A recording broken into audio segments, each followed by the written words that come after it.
மலர் சிலம்படி வாழ்த்தி வணங்குவோம். எல்லாம் வல்ல திருவுருளை இறங்குகிறேன். திருக்கைலாய பரம்பரை திருவாவடுதுறை ஆதீனம் ஸ்ரீலஸ்ரீ 24வது குருமகா சன்னிதானம் அவர்களின் பொன்னார் திருவடி கமலங்களை மனம் மொழிமைகளால் திசை நோக்கி போற்றி பணிந்து வணங்குகிறேன். நம்முடைய அன்பிற்குரிய திருப்பணிச்சம்மல் கோமலை அவர்களை வணங்குகிறேன். இந்த நிகழ்ச்சியை மிகமையாக கழிப்பாலை தேவாரத்தை விண்ணப்பம் செய்து தொடங்கி வைத்த நம்முடைய அன்பிற்குரிய சிவத்திருமதி பசலையம்மாள் அவர்களை வணங்கி மகிழ்கிறேன். அதை போலவே இந்த நிகழ்ச்சியை தொடங்கி வைத்திருக்கிற நம்முடைய அன்பிற்குரிய திருவாளர் செல்லமுறை வணங்கிக் கொள்கிறேன். நிகழ்ச்சியில் பங்கு பற்றி இருக்கிற அத்தனை அமைப்புகளை சார்ந்த பெரியோர்களையும் திருவடி பணிந்து வணங்கிக் கொள்கிறேன். குறிப்பாக நம்முடைய அனுபவத்திலும் அகவையிலும் முதிர்ந்த கேதாராமையா அவர்கள், மலேசியாவிலிருந்து சிவத்தொண்டு புரிந்து கொண்டிருக்கிற பரந்தாமனையா அவர்கள், நம்முடைய மருதப்பனையா டாக்டர் மருதப்பனையா அவர்கள் மற்றும் நண்பர்கள் இங்கே குழுமி இருப்பது அவர்களுடைய குழுமி இருக்கிறார்கள். அவர்களுடைய திருவடிகளை எல்லாம் பணிந்து இன்றைய திருத்தொண்டர்பான சிந்தனையை நாம் தொடங்குவோமாக. பல வாரங்களாக தொடர்ந்து ஆழிமிசை கல்விதப்பில் அணைந்த பிரான் ஆகிய நாவுக்கரச பெருமானுடைய வரலாற்றை தொடர்ந்து சிந்தித்துக் கொண்டிருக்கிறோம். வரலாறு என்று சொல்வதை விட அது அருள் வரலாறு. ஏனென்றால் அவர் பாடிய பாடல்கள் எல்லாம் மண்ணுலகத்தில் இருக்கிற நம்போன்றார் வாழும் பொருட்டு உய்யும் பொருட்டு அப்படி தான் பெற்ற அனுபவத்தை நமக்கு பாடலாக தந்து நம்ம எல்லாம் உயிரி பெறுவதற்கு வழிகாட்டி கொண்டிருக்கிறார்கள். அந்த வகையில் நாம் சென்ற வாரம் தில்லை சிற்றம்பலத்திலே நாவுக்கரச பெருமான் வழிபாடு செய்ததையும் பெருமானுடைய திருக்குறிப்பை கண்டதையும் அந்த திருக்குறிப்பிற்கு ஏற்ற விடை பகர்ந்ததையும் பதிகங்கள் வாயிலாக சேக்கிழாருடைய பெரிய புராணம் வாயிலாக நாம் சிந்தித்த நிலையில் அவ்வாறு அந்த நிலையில் அவர் அன்னம்பாலிக்கும் தில்லை சிற்றம்பலம் என்று பாடி மகிழ்ந்தார். இன்னும் பாலிக்குமோ இப்பிறவியே என்று பாடுகிற அளவுக்கு அந்த பதிகம் மிக அருமையான பதிகமாக இருந்தது. அதையெல்லாம் சிந்தித்தோம். அவ்வாறு மேவிய பணிகள் செய்து தன்னால் இயன்ற அளவு மனத்தாலும் மொழியாலும் உடம்பாலும் சிறப்பாக சொல்ல வேண்டும் என்றால் அவர் மெய்யினால் செய்த பணிகளைத்தான் மிகவும் விரும்பினார். அதுதான் உழவாரம். அவ்வாறு பணிகள் செய்து விளங்குகிற காலத்தில் திருவேட்களம் சென்று வணங்கி பாடி அங்கிருந்து உள்ளக்கரையிலே முன்பு காரமேடு என்றும் இப்பொழுது கழிப்பாலை என்று சொல்லப்படுகிற அந்த திருத்தலத்துக்கு சென்று வழிபாடு செய்து அந்த கழிப்பாலை தன்னில் நாவினுக்கரசராகிய நம்முடைய பெருமான் மண்ணோர் வாழ நன்னினார் என்று தெய்வ சேக்கிழார் அவர்கள் குறிப்பிடுவார்கள்.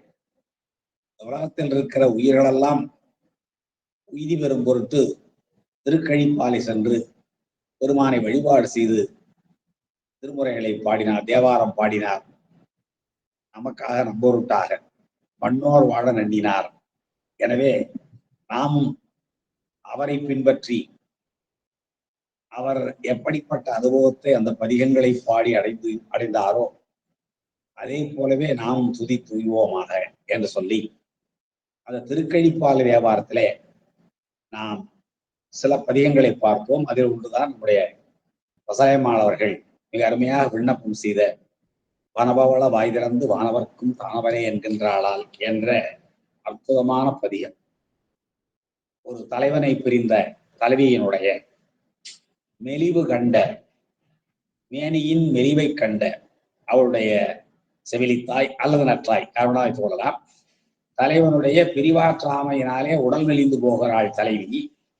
அவ்வாறு உடல் மெலிந்து போன தலைவியினுடைய உடலை கண்டு பிரிவாற்றாமையை அவர்களாலே உணர முடியாமல் மெலிமை கண்ணுக்கு காட்சி அளிக்கிற அந்த வெளிமை மட்டும் பார்த்து இது எதனால் ஆயிற்றோ என்று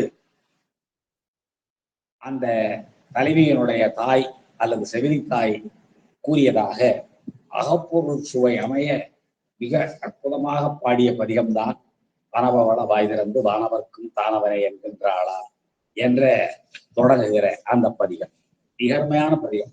சினவள திரள் தோல்மேல் சேர்ந்திலங்கு வெண்ணீற்ற என்கின்றாளால் அனம் அன்னம் அனபவள மேகலையோடு அப்பாலைக்கு அப்பாலான் என்கின்றாளால் கனவவளம் சிந்தும் கழிப்பாலை சேர்வானை கண்டாள் என்று சொல்ல தொடங்குகிற அந்த பதிகம் முழுவதையும் நாம் சென்ற வாரம் முழுவதுமாக பார்த்தோம்.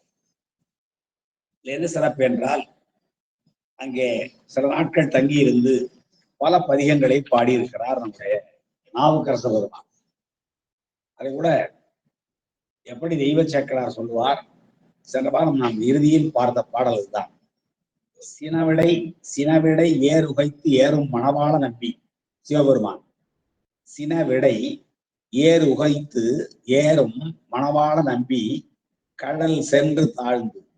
அப்படிப்பட்ட பெருமானுடைய திருவடிகளை சென்று வணங்கி பரபவள வாய் திறந்து வானவர்க்கும் தானமளே என்கின்றாளார் என்று சேக்கடார் சொல்கிறாங்க. என்று அணைய திரு பதிகமுடன் இந்த பதிகத்தோடு மட்டுமல்லாமல் அன்புருவன் தமிழ்வாடி தன்னுடைய அன்பை பெருமானிடத்து கொண்டிருக்கிற அன்பை வெளிப்படுத்துகிற வகையில் பலமான திருமுறைகள் பலவற்றை பாடி பண்டமிழ் பாடி என்றால் தமிழ் பாடுதல் என்று அங்க தமிழ் என்பது ஆகு வேறாக திருமுறைகளையே குறிக்கும்.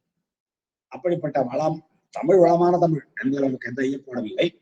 இந்த வண்டமிழ் பாடி என்பதனாலே வளமான தமிழில் பல திருமுறைகளை பாடி எங்கே மணவாள நம்பியினுடைய கடலை தொழுத நம்முடைய நாவுக்கரசு பெருமான் இந்த வனபவள வாய் திறந்து வானவர்க்கும் தானவனே என்கின்றாளால் என்று அணைய திருப்பதிகமுடன் இந்த பதிகத்தோடு மட்டுமல்லாமல் அன்புருவன் தமிழ் பாடி அங்கு வைகி திருக்கணிப்பாலையிலே சில காலம் தங்கியிருந்து நினைவறியார் நம்மை போற்றி நினைத்தற்கும் அறியவர். கண்டற்கரிது என்பது வேறு, நினைத்தற்கும் கூட பெருமானுடைய அருள் இல்லை என்றால் நாம் அவரை நினைக்க முடியாது அல்லவா. அதாவது காண்பார் யார் கண்ணுதலாய் காட்டா காலே என்றார்.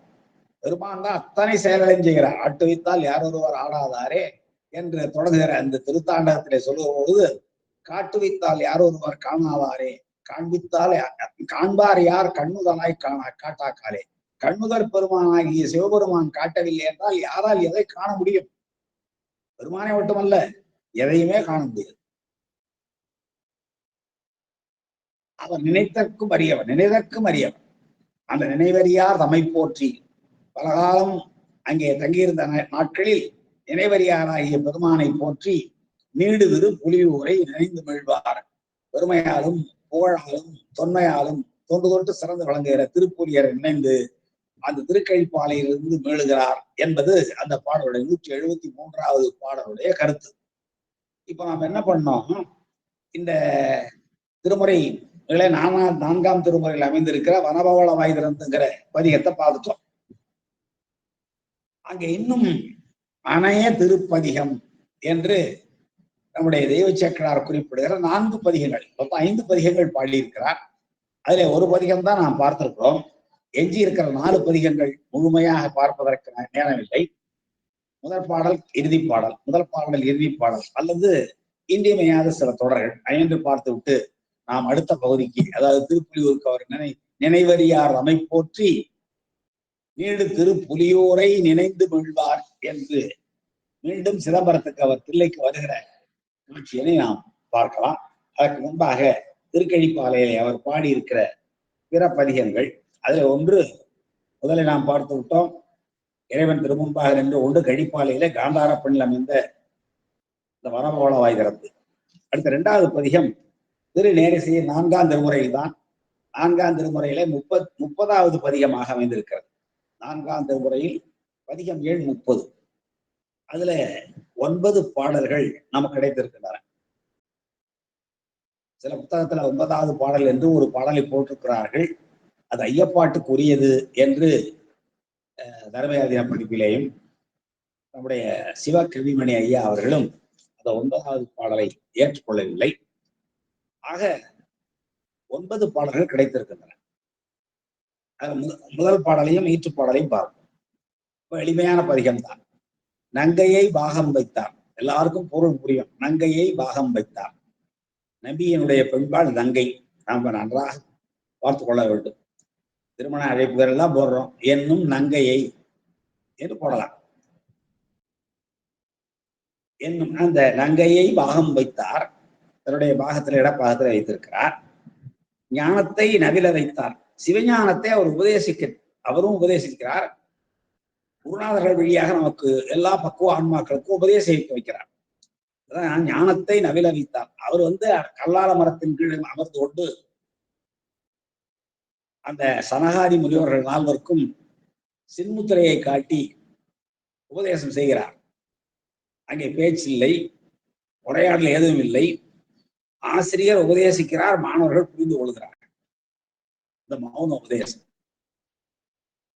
அவர் அது அப்படி செய்தார். நமக்கெல்லாம் குருநாதராக உபதேசம் செய்கிறார். அதான் ஞானத்தை நவில வைத்தார். அங்கையில் அனலும் வைத்தார்.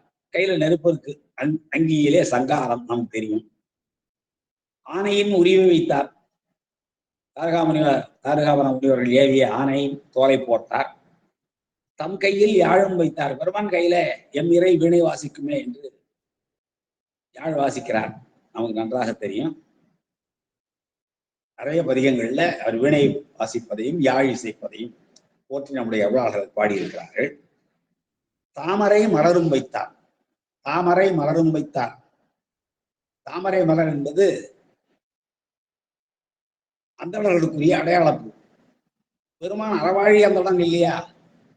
அறவாழி அந்தணன் தாழ் சேர்ந்தால் பிறவாழி இந்த அறிந்து என்பார் பெருமான் வள்ளுவர். எனவே அவருடைய அடையாளப்பாகிய தாமரை மலரும் வைத்திருக்கிறார். இன்னொரு பொருள் சொல்லலாம். தாவுகின்ற மறைன்னா மான். தாவுகின்ற மறையினை மானினை தன்னுடைய கையில் தெரியுமாறு எல்லாருக்கும் புறப்படுமாறு பிடித்து வைத்துக் கொண்டார். தாமரை மலரும் வைத்தார். கங்கையை சடைவுள் வைத்தார். கங்கையை சடாமுடியில வச்சாரு. யார் அவரெல்லாம் என்றால் கழிப்பாலை சேர்ப்பனாரே. கழிப்பாலை என்னும் திருத்தலத்தில் சேர்ந்து அருள்பாலித்துக் கொண்டிருக்கிற அந்த பால்வண்ணநாதர் என்னும் பெருமான் இப்படியெல்லாம் சிறந்து விளங்குகிறார் என்று இப்படி ஒரு 10 பாடல்கள் 9 பாடல்கள். அதில் சிறப்பான பொருளமைந்த சில பாடல்களை மட்டும் பார்க்கலாம்.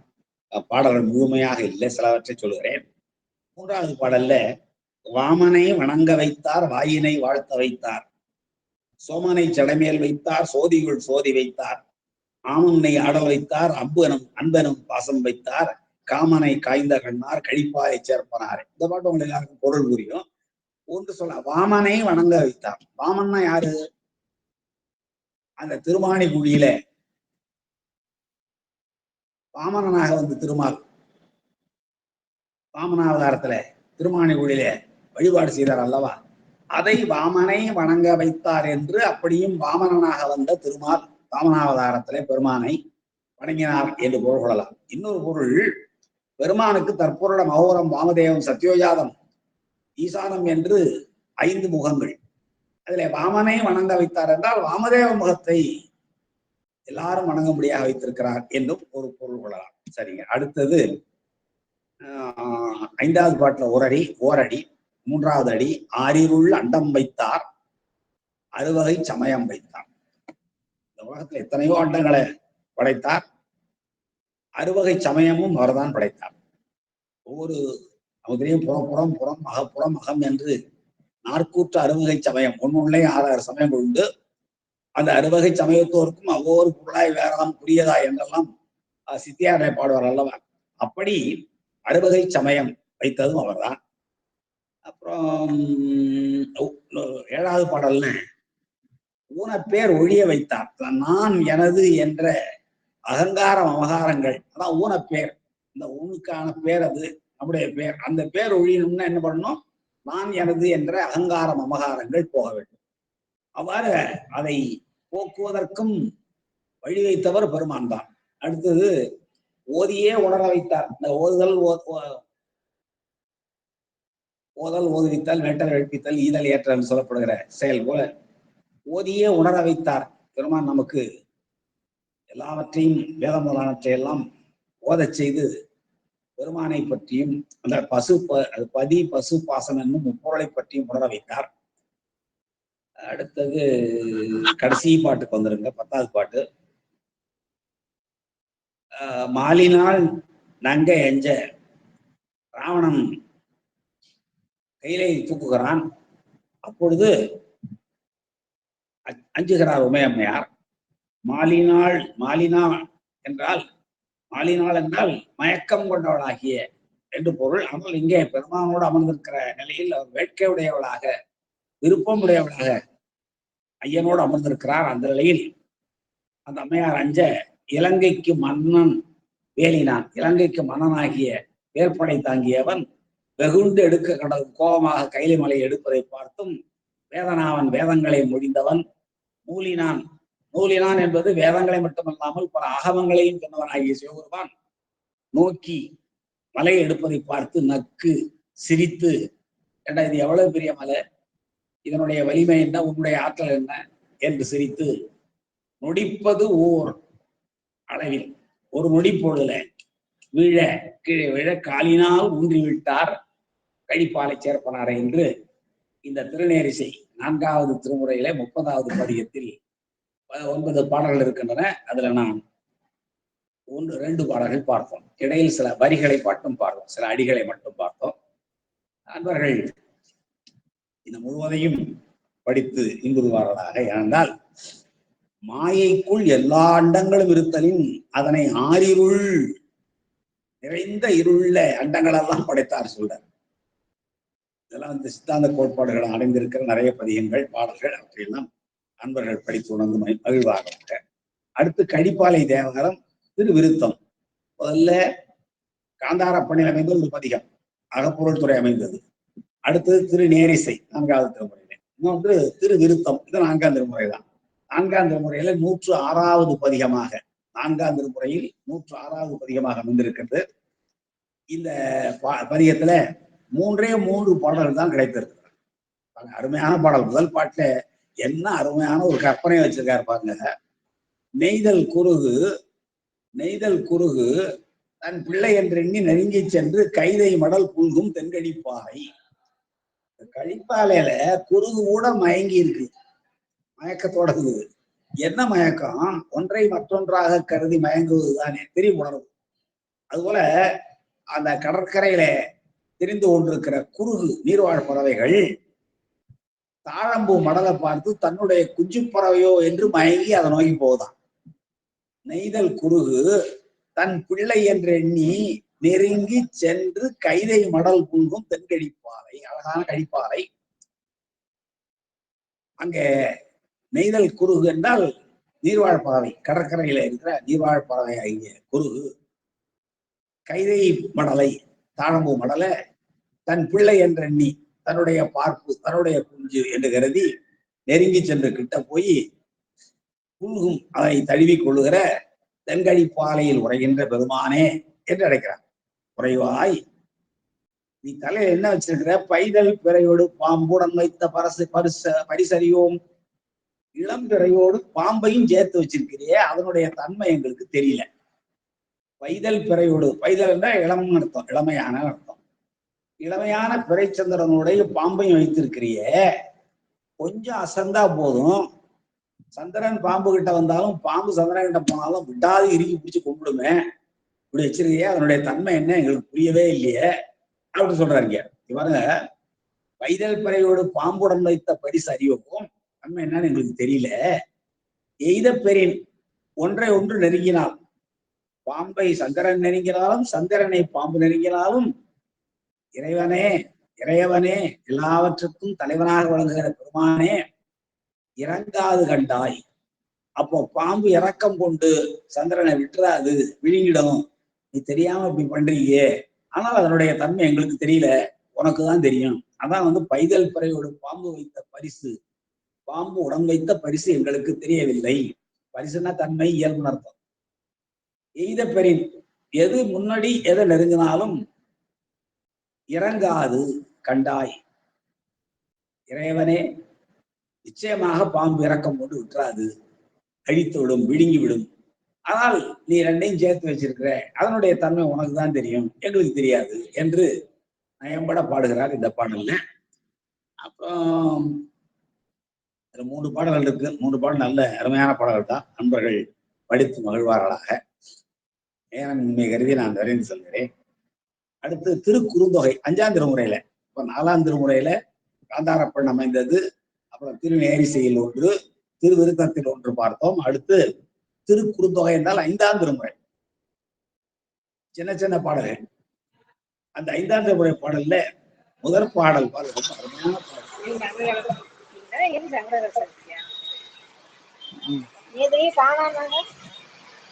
என்னங்க ஏதாவது ஐயப்பாடா? ஏதேனும் ஐயப்பாடா? சரிங்க. இந்த 5ஆம் திருமுறையில் அமைந்திருக்கிற திருக்குறுந்தொகை பாடல் 5ஆம் திருமுறையில 40வது பதிகமாக அமைந்திருக்கிற ஒரு பதிகம். அதுவும் திருக்கழிப்பாலையில் பாடியதுதான். அதுல சின்ன பாடல் என்ன அருமையான கருத்தை வைக்கிறார் பாருங்க. இதுவும் அகப்பொருள் துறை அமைந்த பாடல். எப்படி அந்த வனபவள வாய்ந்திருந்து வனவர்க்கும் தானவனே என்கின்றாளா என்று எடுத்து பாடினாரே அகத்துறை பாடல, அதை போலவே இந்த பதிகமும் அகத்துறை பாடல் அமைந்திருக்கிறது. எது 5ஆம் திருமுறையில 40வது பதிகமாக அமைந்திருக்கிற வண்ணமும் வடிவும் சென்று கண்டீர்கள். ஒரு தலைவியை பற்றி சொல்றான்.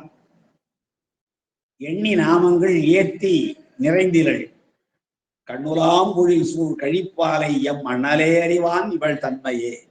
பாருங்க, அந்த பரிசறிவோம்னு போன பாட்டுல சொன்னார்ல, வைதல் பிறையோடு பாம்புடன் வைத்த பரிசறிவோம். இந்த இளம்பிறை சந்திரனோடு பாம்பையும் சேர்த்து தலைமுடியில வச்சிருக்கிறீங்க, அது என்ன காரணம், அதனுடைய இயல்பு என்ன, அதனுடைய தன்மை என்ன என்பது எங்களுக்கு தெரியவில்லை, உங்களுக்கு தான் தெரியும்.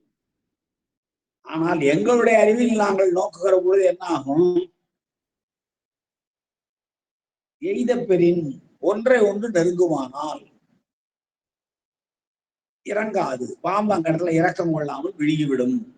எங்க இயல்பது? பெருமானே நீ சேர்த்து வச்சிருக்கிற, அதனுடைய தன்மை எங்களுக்கு தெரியல, உனக்கு தான் தெரியும் நாங்க சொன்னது மாதிரி இந்த பாடலையும் பாருங்க. வண்ணமும் வடிவும் சென்று கண்டீர்கள். நம்முடைய தலைவி இருக்காளே, பெருமானுடைய அருள் வண்ணத்தை எல்லாம் அவள் காணாத நிலையிலும் பாடுகிறாள். வண்ணமும் வடிவும், வண்ணம் என்பது பெருமானுடைய அருள் வண்ணங்கள், தோற்றங்கள். வடிவு என்று பல்வேறு வடிவங்கள், இவற்றையெல்லாம் அவள் சென்று பார்த்ததில்லை. எண்ணி நாமங்கள் ஏத்திரடைந்தவள், அவள் பார்க்கவில்லை என்றாலும் மனதாலே நினைத்து நினைத்து பார்த்து பெருமானுடைய திருநாமங்களை எல்லாம் சொல்லி சொல்லி போற்றுகிறாள். அவ்வாறு போற்றினாலும் அவளுடைய மனம் நிறைவு பெறவில்லை. நிறைந்திலள், நிறைவு பெறவில்லை. கண்ணுலாம் பொழில் சூழ் கழிப்பாலயம் அண்ணலே அறிவான் இவள் தன்மை. இப்படிப்பட்ட இந்த பெண்ணினுடைய தன்மை எங்களாலே புரிந்து கொள்ள முடியவில்லை. பெருமானே, கழிப்பாலை அண்ணலே நீயே அறிவாய். எத வண்ணமும் வடிவும் இவள் சென்று கண்டதில்லை இந்த தலைவி. பெருமான் எப்படிப்பட்ட வண்ணமுடையவன்? அந்த சேரமான் பெருமாள் நாயனாரா பொன் வண்ணம் விவ்வண்ணம் என்று பாடுறதுக்கு? இல்ல முன்னை அவனுடைய நாமம் கேட்டாள், மூர்த்தி அவனுக்கும் வண்ணம் கேட்டாள், பின்னை அவருடைய அருள் கேட்டாள், பயத்தும் அவனுக்கே பிச்சியானாள் என்று பாடுவதற்கு இவனுக்கு எதுவும் தெரியல. வண்ணமும் வடிவும் பெருமானுடைய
தொழில்நுட்ப சிக்கலாலே இடையிலே தடுமாற்றம், இடையிலே தொடர்பு அற்று போயிற்று.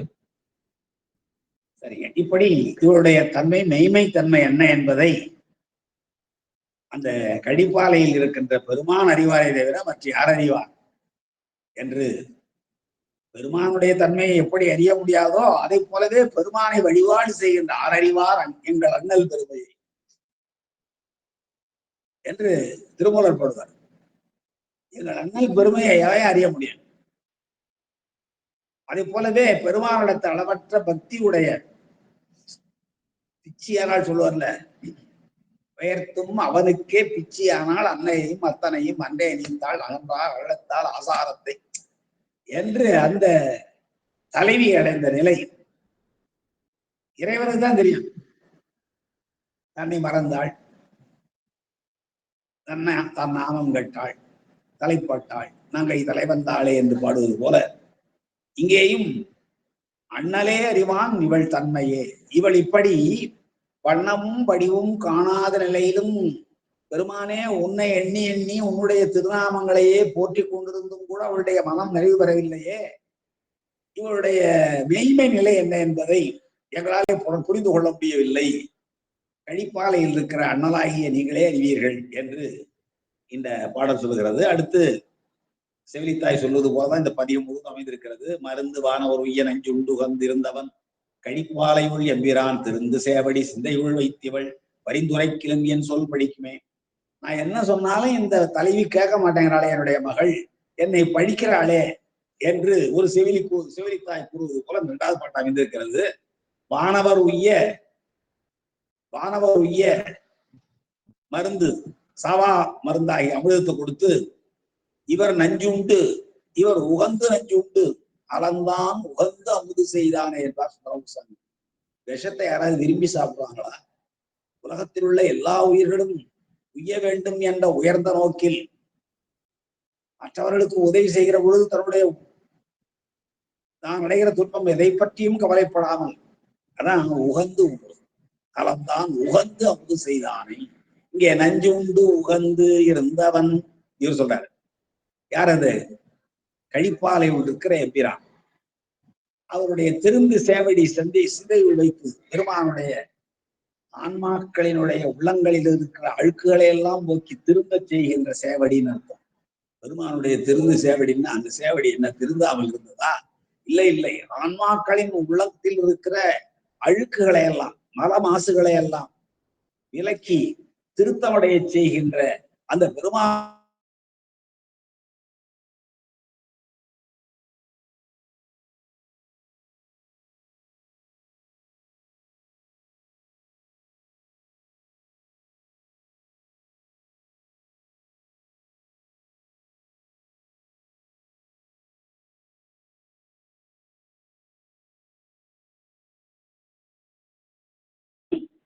திருக்கோவையாறுல சிற்றின்ப பொருள் பேரின்ப பயன் என்று பழைய உரையாசிரியர் அருமையாக விளக்கி காட்டுவார்கள்.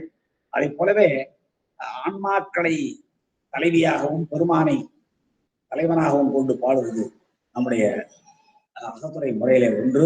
அந்த வகையிலேயும் தான் ஆன்ம சிந்தனையிலே ஈசனை பதித்து மேவி விளங்குகிற பெருநிலையிலிருந்து வலுவாதிருக்கும் மாண்பினை அகத்துறையின் பார்ப்படுத்தி இந்த பாடலாம் சொல்லுகிறது என்று நாம் புரிந்து கொள்ள வேண்டும். இவ்வாறாக இந்த 2 பாடல்களை பார்த்தோம். இதிலேயும் 9வது பாடல் கிட்டவில்லை. அடுத்து திருத்தாண்டகம். எல்லா பகுதியும் எல்லாம் பாடிருக்கார் திருக்கழிப்பாலையில. ஒரு ஊர் சில புண்ணியங்கள் செய்த திருத்தாண்டகம். திருக்கழிப்பாலையில திருவிருத்தம் பாடியிருக்கிறார், திருநேரிசை பாடியிருக்கிறார், பண்ணோடு கூடிய பாடல் காந்தார பண் பாடல் பாடியிருக்கிறார், அகத்துறை பண் பாடல் குறுந்தொகை பாடியிருக்கிறார், திருத்தாண்டகம் பாடியிருக்கிறார். இந்த திருத்தாண்டகத்துல ஒரே ஒரு பாடல் பார்ப்போம். இரண்டாம் திருத்தாண்டகம் மிகப்பெரிய பாடல்கள். அதுல திருத்தாண்டகம் மிக அருமையான பகுதி. நண்பர்கள் படித்து மகிழ வேண்டும். இதெல்லாம் தினமும் ஒரு திருமுறை என்று நாம் வைத்துக் கொள்வோமானால் நம்முடைய அமைப்புகள் எல்லாம் செய்யறாங்கல்ல, திருமுறை படிக்கிறாங்கல்ல, அது போல நம்முடைய வீட்டுல புத்தகத்தை வைத்துக் கொண்டு நாள்தோறும் ஒரு திருமுறை. என்ன எடுத்துட்டீங்கன்னா நாம இந்த பாடத்தை அன்பர்களுக்கு சொல்ல வேண்டும் என்பதற்காக கழிப்பாலையில் உள்ள அத்தனை பதிகங்களையும் இந்த 5 பதிகங்களையும் ஒரு பாடல் நான் படித்து பார்த்தேன்.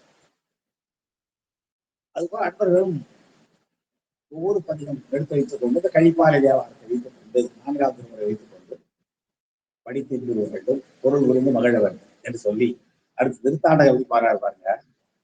ஊனுடுத்தி 9 வாசல் வைத்து 6ஆம் திருமுறையில 12வது பதிகம். திருமுறை எல்லார் கையிலையும் இருக்கும்னு நினைக்கிறேன். 4, 5, 6 அடங்கிய நாவுக்கரச பெருமானுடைய திருமுறைகளை வைத்துக் கொண்டால் 6வது திருமுறையில் 12வது பதிகமாக அமைந்திருக்கிறது இந்த திருத்தாண்டகம். ஊன் உடுத்தி 9 வாசல் வைத்து எல்லாம் உங்களுக்கு எளிமையா பொருள் புரியும். இருக்கிற அமைப்பை சேர்ந்தவர்களால் நிறைய திருமுறைகளையும் சித்தாந்தங்களையும் நன்றாக பயின்றவர்களாலே இதெல்லாம் பொருள் புரிந்து கொள்வது எளிமையான செயல். ஊன் உடுத்தி உடம்பு எப்படி இருக்கு? தசையாலே போர்த்தப்பட்டிருக்கிறது. ஊன்னா தசை. ஊன் என்றால் உணவு. தன்னகரம் 3 சுழி போட்டா உணவு, 2 சுழி போட்டா ஊன்னா புலால் தசை. தசையால இந்த உடம்ப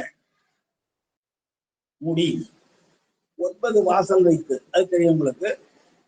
9 முக்க அடைக்கும் போது உணர மாட்டேன் என்று பாடுவார். அப்படி 9 வாசல் வைத்து ஒள் எலும்பு தூணா. இந்த வீட்டுக்கு ஒரு பெரிய தாங்குவதற்கு தூண் வேணும்ல, நல்ல ஒளிமிக்க வலிமைமிக்க எலும்புகளை தூணாக கொண்டு ரோமம் மேய்ந்து உச்சியில இருந்து தலை வரைக்கும் எங்க பார்த்தாலும் ரோமத்தையும் கூரையாக பெய்திருக்கிறார். ரோமம் மேய்ந்து தாம் எடுத்த கூரை தவிர போவார். கூரை என்பது உடம்புங்க. தாமே எடுத்த அந்த உடம்ப தவிர போவார். பெருமானே நமக்கு வலிய அருள் செய்வதற்கு வருகிறார். அவ்வாறு வருகிற பொழுது அவர் தயக்கம் பல படைத்தார். தயக்கம் பல படைத்தார். தயக்கம்னா விளக்கமாகிய உடம்பு. எத்தனை வேடங்கள், பல பல வேடமாகும் பரணாரிபரம் என்று பாடுவார். அப்படி வேடம் பல உடையவர். தயக்கம் பல படைத்தார். தாமரையினார். இதற்குதான் தாமரை என்றால் அதனருக்குரிய அடையாள மாலையாகிய தாமரையும் உண்டார். தாம் அறையினார். தாவுகின்ற மறையினை கையில் பிடித்தவர். மறைன மான். தாமரையினார். தாமரை என்ற சொல் நிறைய பொருள். தாமரை கண்ணால் நோக்கினார் என்பதற்கு அரியார் சுவாமிகள் நிறைய பொருள் சொல்வார். வேடிக்கையாக பெண்கள் தங்களுடைய தாமரை கண்ணால் நோக்கினார் என்றால் தாமரை போன்ற அழகான மலர் போன்ற கண்களால் பார்த்தார்கள். தாவுகின்ற மறை போன்ற கண்ணால், தாவுகின்ற மான் மருட்சி, தாவுகின்ற மான் போன்ற கண்ணால் பார்த்தார்கள். முழுமையாக பார்க்க முடியாமல் கூச்சத்தின் காரணமாக, நாணத்தின் காரணமாக தாம் அரைக்கண்ணால் நோக்கினார். முழு கண்ணால் பார்க்கல, அரைக்கண்ணால் நோக்கினார் என்பாரெல்லாம் தாமரைக்கண்ணால் நோக்கினார் என்பதற்கு ஆரியார் சுவாமிகள் நல்ல விளக்கம் எல்லாம் தருவார்கள். அதுபோல இங்க ஊனுடுத்தி 9 வாசல் வைத்து ஒள்ளெலும்பு தூணாக என்பது பொருள். ரோமம் மேய்ந்து தாம் எடுத்த ஊரை தவிர போவார். தயக்கம் பல படைத்தார். அவராலே படைக்கப்பட்ட உடம்பு உடைய உயிர்களுக்கெல்லாம் அருள் செய்வதற்கு அவராகவே முன்வந்து வருவார். தாமே வலிந்து சென்று அருள் புரிவார். அவ்வாறு வலிந்து வந்து அருள் புரிய வருகிற பொழுது பல வேடம் எடுத்து வருவார். எல்லாருக்கும் ஒரே மாதிரி வரமாட்டார். முதிய அந்தணரா வருவாரு, சிவயோகியா வருவாரு, ரொம்ப பசித்த அடியார் போல வருவார், தூர்த்த வேடம் கொண்டு வருவார். இப்படி எல்லாம் பார்த்துருவோம். நம்ம பிரம்மச்சாரி வடிவத்துல வருவார். ஆனா வேடம் பரவண்டு தயக்கம் பல படைத்தார். தயக்கம்னா விளக்கம், தயங்குதல்னா விளங்குதல். விளக்கம் பல படைத்தார்னா விளக்கமான பல வேடங்களோடு வருவார். தாமரையினார். அவர் அந்தணன், அறவாழி அந்தணன் என்று கொள்கிறார். அவருடைய அடையாள மாலை தாமரை. இல்ல கையில தாரகாவனத்து முனிவர்கள் அனுப்பிய அந்த காற்றிலும் விரைந்து வந்து அழிக்க வந்த மானை தன்னுடைய 2 விரல்களாலே பற்றி கொண்டார்கள். மறையினார். தாவுகின்ற மானை தன்னுடைய கையில் பிடித்தவர். காணெடுத்து மாமயில்கள் ஆளும் சோலைகளிலே பெருமைக்குரிய அழகிய மயில்களெல்லாம் அசைகின்ற சோலைகளில் நிறைந்திருக்கிற கழிப்பாலை மேய கபாலப்பனார். கழிப்பாலை என்னும் திருத்தலத்திலே பொருந்தி இருக்கிற அருள் செய்கின்ற காபாலி, கையிலே கபாலம் அண்டையோட ஏந்தியவர் அல்ல, அதனால பேர் ஒரு காபால பண்ணார். மயிலையிலே கபாலின்னு பேர் இல்லையா?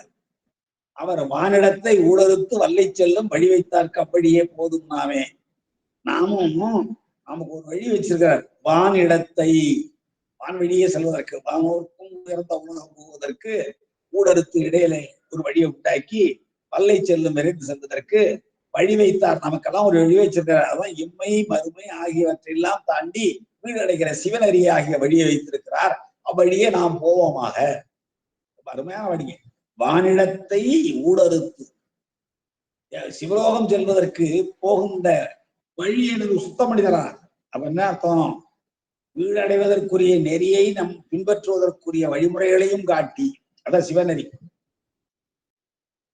அவ்வாறு வானுலகத்துக்கு செல்வதற்கு ஊடறுத்து இடையிலே ஏற்படுகிற தடைகளை எல்லாம் தடங்கல்களை எல்லாம் போக்கி வல்லை செல்லும் விரைந்து நாம் வானுலகம் செல்வதற்கு, வானுலகம் என்பது இங்கே தேவர்கள் வாழ்கிற உலகம் இல்லை, அதையும் தாண்டி விளங்குகிற சிவலோகம், அதை செல்வதற்கு வழி வைத்தாருக்கு. வழி வைத்த அந்த பெருமானுக்கு அவ்வழியே நாமும் போவோம். அப்போ அந்த இம்மை மறுமைகளை எல்லாம் கடந்து வீடடையும் சிவனரி இதுவே என்று வைத்திருக்கிறார் பெருமான். அந்த வழியை நாம் பின்பற்றி கொண்டு செல்வோமாக என்று இந்த முதற் பாடல் திருத்தாண்டகம் சொல்வது. இதை போல எல்லா பாடல்களும் மிக அருமையான பொருளான மிக்கவை. அன்பர்கள் படித்து அறிந்து கொள்வார்களாக. பெருமான் தான் எல்லாமாக இருக்க இருநிலனாய் தீயாகி தீருமாகி என்று இந்த திருத்தாண்டகத்திலே சொல்வது போல இந்த பாடல்ல 5வது பாடல்ல விண்ணானாய் விண்ணவர்கள் விரும்பி வந்து வேதத்தாய் ஈரத்தாய் இரவியெங்கும் எண்ணானாய் எழுத்தானாய் கடல் ஏழானாய் இறையானாய் எவ்விரையே என்று நிற்கும் கண்ணானாய் காரானாய் பாருமானாய் கழிப்பாலையூர் உரையும் கபாலப்பனார் மண்ணாய மாயக்குரம்பை நீங்க வழி வைத்தார்க்கு. நம்முடைய மண்ணாய இந்த மாயக்குரம்பை, குரம்பைன வீடு குடிசை, இது மாயக்குடில், இதிலிருந்து நீங்கி வழி வைத்தார்க்கு நாம் அந்த இம்மை மறுமைகளை எல்லாம் கடந்து மேலுலகம் செல்வதற்கு வீட்டுலகம் செல்வதற்கு வழி வைத்தார்க்கு சிவனரியை காட்டியவருக்கு அவ்வழியே போதும் நாமே. அவ்வழியே சென்று நாம் சிவனரியை சென்று வீட்டுலகத்தை எய்தி இன்புருவமாக என்று இந்த 5வது பாடல் சொல்கிறது. இன்னும் 6வது பாடல் 8வது பாடல் மிக அருமையான பாடல். 8வது பாடல் மிக அருமையான பாடல். இயல்பாய ஈசனை நம்ம எவ்வுயிருக்கும் இயல்பான நான் சாடலோ என்று மணிவாசன் பெருமான் பாடுவான் அல்லவா? அவன் இயல்பான ஈசனை எந்தை தந்தை என் சிந்தைமையை உரைகின்றானை முயல்வானை மூர்த்தியை தீர்த்தமான தியம்பகன்கிற. தியம்பகன் என்றால் திரியம்பகம். அம்பகம்னா கண்ணு, திரியம்பகம்னா 3 கண். நம்ம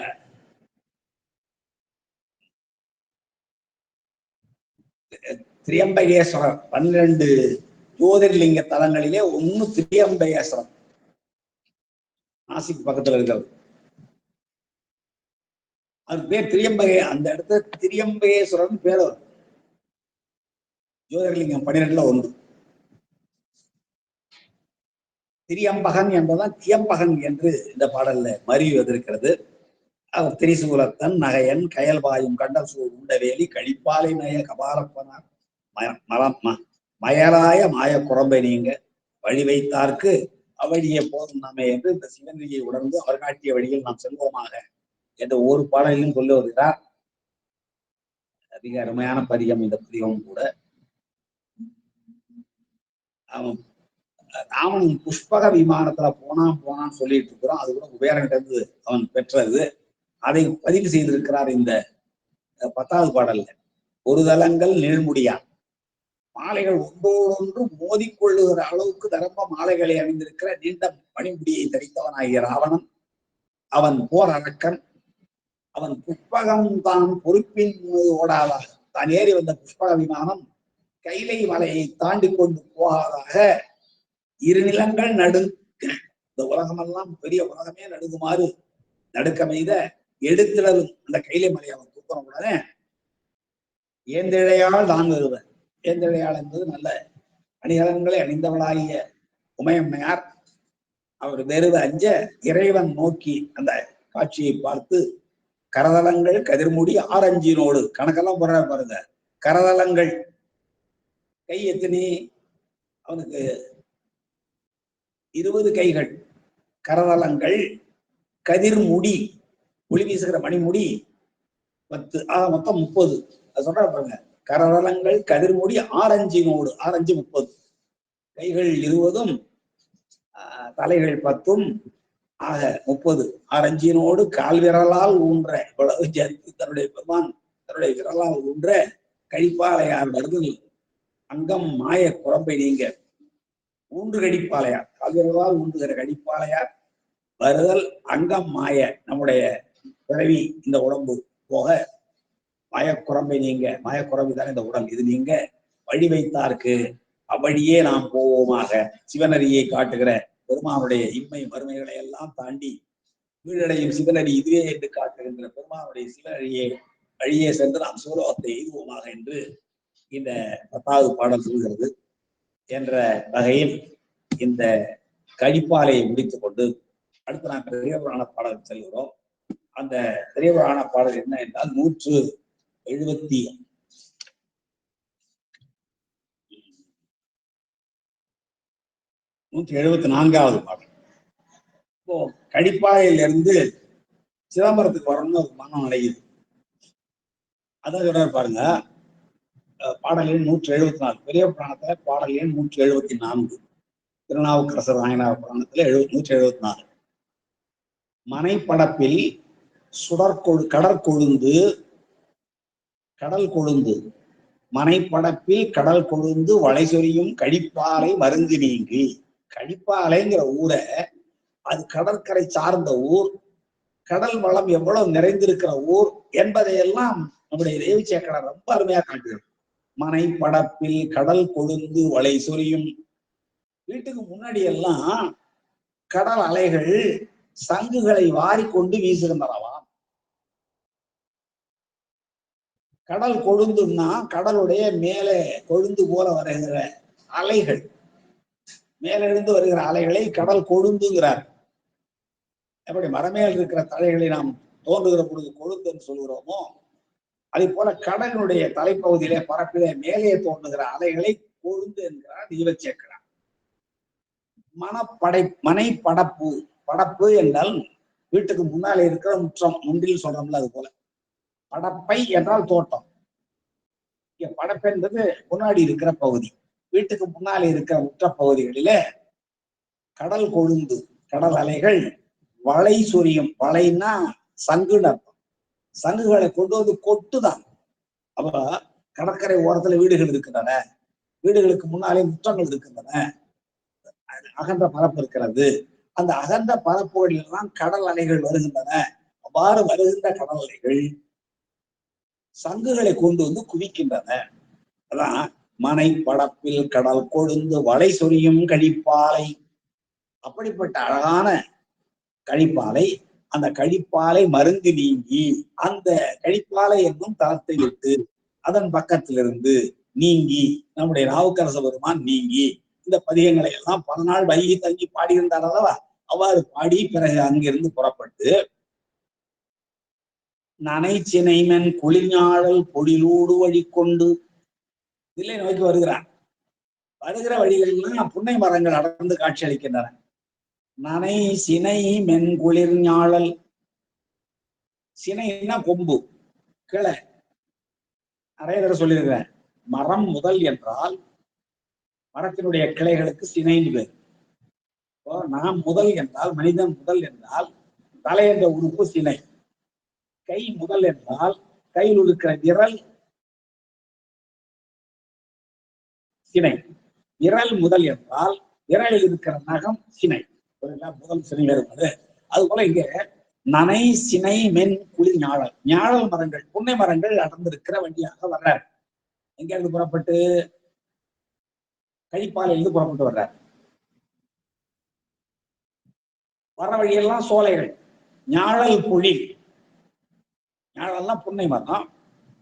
அந்த புன்னை அடர்ந்திருக்கிற, அது நிறைய பேர் சொல்லுவாங்க புன்னை மரமாங்க, குங்கும மரங்க, என்னமோ சொல்லுவாங்க. ஞாழல் என்பது இலக்கிய பெயர். அந்த ஞாழல் மரங்கள் அடர்ந்து இருக்கிற சோலைகள், அது வழியா வர்றாரு. அந்த ஞாழல் மரங்கள் எப்படி இருக்குதான், நனை சினை மென்மையான கிளைகளை உடைய, நனைன்னா தேன் ஒழுகிற அரும்புகளை உடைய, தேன் ஒழுகும் அரும்புகளை உடைய கிளைகளை கொண்டிருக்கிற குளிர்ச்சியான ஞாழல் மரம். அந்த ஞாழல் மரங்கள் அடர்ந்திருக்கிற சோலை வழியே ஒளில் ஊடு வழி கொண்டு, ஊடுன்னா இடையே, ஊடே ஊடே பேசாதேம்பாங்க. அது போல ஒளில் ஊடு அந்த மரச்சோலைகளின் இடையே வழி கொண்டு தில்லையை நோக்கி வந்து நண்ணும் போதில் வந்து சேருகிற அந்த நேரத்தில், தில்லை நோக்கி வந்து சேருகிற அந்த நேரத்தில் நினைப்பவர்தம் மன கோயில் கொண்டருளும் அம்பலத்து நிறுத்தனாரை திணைத்தனையாம் பொழுதும் மறந்து இவனோ. இது ஒரு பாட்டு தெரியுங்களா? தினை துணை பொழுதும் மறந்து பனைக்கை மும்மதம் வேழ முறித்தவன் நினைப்பவர் மனம் கோயிலா கொண்டவன் என்று சொல்லுகிற அனைத்தும் வேடமாம் அம்பல கூத்தனை திணைத்துணை திணைத்தனை பொழுதும் மறந்து இவனோ என்று தொடங்குகிற ஒரு பதிகத்தை பாடிக்கொண்டே தில்லையை நோக்கி வருகிறார். பாருங்க, நினைப்பவர்தம் மன கோயில் கொண்டருளும் அம்பலத்து நிறுத்தனாரை. அந்த பொது வெளியிலே, பொது மன்றத்திலே, தில்லை சிற்றம்பலத்திலே ஐந்தொழில் கூத்து ஏற்றுக் கொண்டிருக்கிற நிறுத்தன் கூத்தப்பிரானை திணைத்தனையாம் பொழுதும், திணையளவு பொழுதும், பனை திணை என்பன அளவு பெயர்கள். திணை துணை நன்றி செய்யினும் பனை துணையா கொள்வர் பயன் கொள்வார் என்று சொல்லுவார், வள்ளுவர் சொல்லுவார். ஒருவர் செய்கிற உதவி திணை துணையாக, திணை அளவு இருந்தாலும், சின்னது திணை என்பது ஒரு தானியம், திணை அளவு உதவியாக இருந்தாலும் அதனுடைய பயனை கருதிய சார்ந்தவர்கள் அது பனையளவாக கொள்வார். நம்ம காலத்தினால் செய்த நன்றி செய்தேனும் ஞானத்தின் மான பெரிது என்று சொல்லுவது அல்லவா? தேவையான காலத்துல தேவையான அந்த பொருளை உதவி செய்கிற பொழுது அந்த அந்த உதவி மிகச்சிறிய உதவியாக இருந்தாலும் அது உலகத்தை விடவும் மிக பெரிது என்று சொல்வோம். அதுதான் திருவள்ளுவருள்ள காலமறிதல், இடமறிதல், வலியறிதல் என்று பல செயல்களை சொல்லுவார். காலமறிந்து செயல் வேண்டும், இடமறிந்து செயல்பட வேண்டும், வலியறிந்து செயல்பட வேண்டும். நெடும்பொருள் வெல்லும் முதலை அடும்பொருள் நீங்கின் அதனை பெற என்று சொல்லுவார். இடம் அறிந்து செய்யணும். ஆழமான நீர்நிலைகளிலே வெல்லுகின்ற முதலை அந்த நீர்நிலை விட்டு வெளியே வந்து அவற்றை, அந்த முதலைகளை பிற உயிரினங்கள் வென்றுவிடும். அப்போ இடம் அறிதல். அதே போல வலியறிதல், தன் வலியும் இணை வலியும் மாற்றான் வலியும் துணை வலியும் தூக்கி செயல் என்று சொல்வார். இளம் காலமறிதல், இடமறிதல், வலியறிதல், இப்படி பல அரசனுக்கு சொல்லுகிற செய்தியா இருந்தாலும் நமக்கும் இதெல்லாம் பொருந்தும். சரிங்க. அது போல நினைப்பவர் தம் மனக்கோயில் கொண்டவர்களும், யாரெல்லாம் நினைக்கிறார்களோ அவர்களுடைய மனத்தில் கோயிலாக குடியிருந்து அருளுகின்ற பெருமான் எங்க இருக்கிறார்? அம்பலத்துள் நிறுத்தம் நாடிக்கொண்டே இருக்கிறார். அவரை நான் திணைத்தனை பொழுதும் மறந்து இவனோ என பாடி என்று பாடிக்கொண்டே தில்லை சார்ந்தார். தில்லை என்னும் திருத்தலத்தை வந்து சேர்ந்தார். இப்போ இந்த பாடலுக்கு பொருளை பார்த்தா அப்ப அந்த பதிகத்துக்குள் போகலாம். இறைவன் இல்லாத இடம் எது? இல்லை. அங்கிங்கனாதபடி எங்கும் பிரகாசமாய் ஆனந்த பூர்த்தியாக இருக்கிறார். பார்க்கும் இடம் எங்கும் ஒரு நீக்கமர நிறைகின்ற பரிபூரண ஆனந்தமாக விளங்குகிறார். இல்லாத இடமே இல்லை. அப்படிப்பட்ட பெருமான் நினைப்பவர் மனத்தை கோயிலாக கொள்கிறார். எல்லா இடத்திலும் பெருமான் இருக்கிறார் என்றாலும் கூட புறத்தாருக்கு செய்வன் மணிவாசகர் சொல்வார், எல்லா இடத்திலும் பெருமான் இருந்தாலும் தன்னை அன்பால் நினைப்பவர்களுக்கு உள்ளத்தில் பெருமான் விரும்பி எழுந்தருளுகிறார். அதான் இங்க நினைப்பவர் மனம் உள்ளம் பெருங்கோயில் உன் உடம்பு ஆலயம் வள்ளற்பிரானார்க்கு வாய் கோபுர வாசல் தள்ள தெளிந்தார்க்கு சீவன் சிவலிங்கம் கள்ள புலனைந்து காளா மணிவிளக்கே என்று திருமூலர் சொல்வார். அப்படி இந்த தில்லை கூத்தனை நான் மறந்தால் உய்தி பெற முடியுமோ என்ற வினாவோடு இந்த பதிகத்தை பாடிக்கொண்டே தில்லையை வந்து சார்வார் நம்முடைய நாவுக்கரச பெருமான். அவ்வாறு அங்க தில்லையை வந்து சார்ந்தவர் என்ன செய்கிறார்? இன்னொரு பாடலையும் பார்த்து விட்டு நாம் பதிகத்துக்குள் செல்லலாம். தில்லைக்கு வந்த உடனே அந்த நிறுத்தம் ஆடுகின்ற கூத்தனை பார்க்கிறார். என்ன பாடுறாரு? அரியானை என்று எடுத்தே எல்லாருக்கும் தெரிந்த ஒரு திருத்தாண்டகம் பெரிய திருத்தாண்டகம். பெரிய திருத்தாண்டகம் என்ற ஒரு திருத்தாண்டகமும் புக்க திருத்தாண்டகம் என்ற ஒரு திருத்தாண்டகமும் நம்முடைய அப்பர் சுவாமிகள் பாடி இருக்கிற திருத்தாண்டகத்துக்கு பெயரிட்டிருக்கிறார்கள். தில்லையில நின்ற திருத்தாண்டகம், போற்றி திருத்தாண்டகம், மறுமாற்ற திருத்தாண்டகம் என்று பல திருப்பெயர்களாலே அவருடைய திருத்தாண்டகங்கள் அழைக்கப்பெறும். அதுல தில்லையிலே பாடி இருக்கிற 2 தாண்டகத்திலே ஒரு தாண்டகத்துக்கு பெரிய திருத்தாண்டகம் என்று பெயர். ஏன் பெரிய திருத்தாண்டகம்? மற்றதெல்லாம் பெரிய திருத்தாண்டகம் இல்லையா?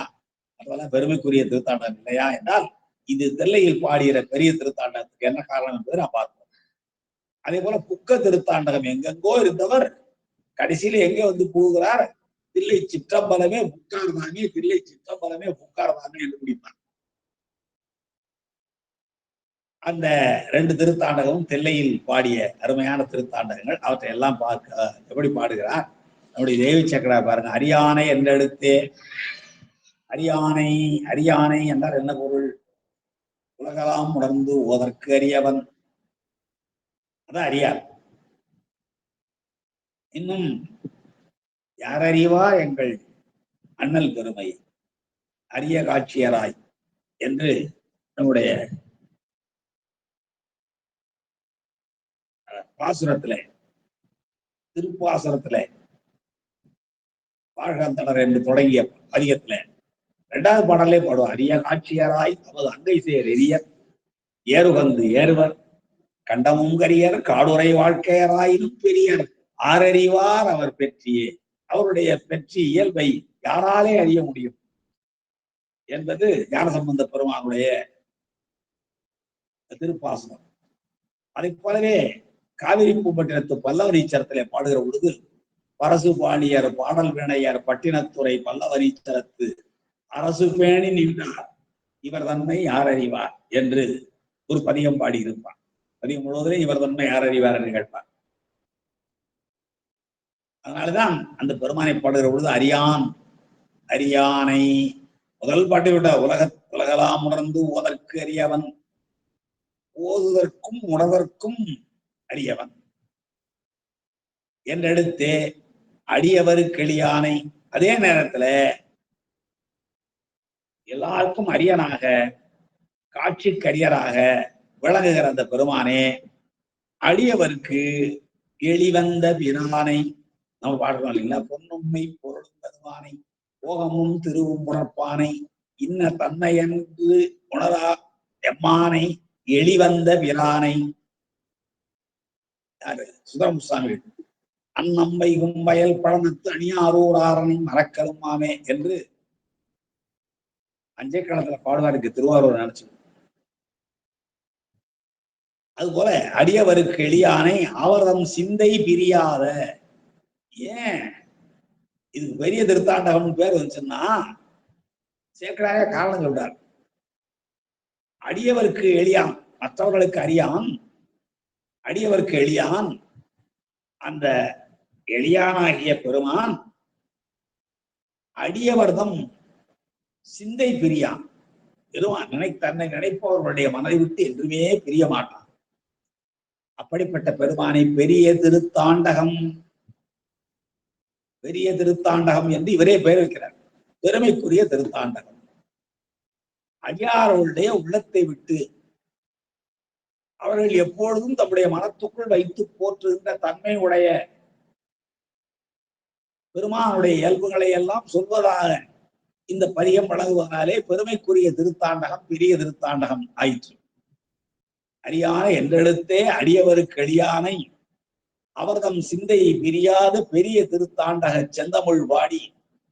பெரிய திருத்தாண்டகம் என்னும் இந்த பதிகத்தை செந்தமிழ் பதிகமாக பாடுகிறார் நாவுக்கரசர் என்று தெய்வ சேக்கனார் சொல்கிறார். பாடி பிறங்கு சோதி விரியான் என்று எவ்வுலகும் விளங்கிய பொன்னம்பலத்து விளங்குகின்ற சோதி விளங்குகிற ஒளிவடிவாக விளங்குகிற எங்கும் உலகமெல்லாம் விரிந்து நின்று விளங்குகிற.